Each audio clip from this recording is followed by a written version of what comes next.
Heto na nga, Kim Chu ginulat ang mga netizen sa kanyang inamin tungkol sa kanila ni Paolo Avellino.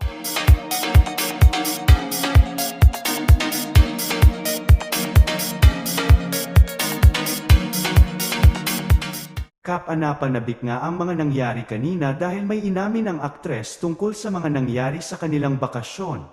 Kanina nga lang ay biglaang na-interview nga umano ni Tony ang aktres patungkol sa mga adventures na ginawa nito kasama ang aktor. Dito ay walang ibang sinabi ang aktres kundi mga masasayang naganap sa kanila habang magkasama sa ibang bansa.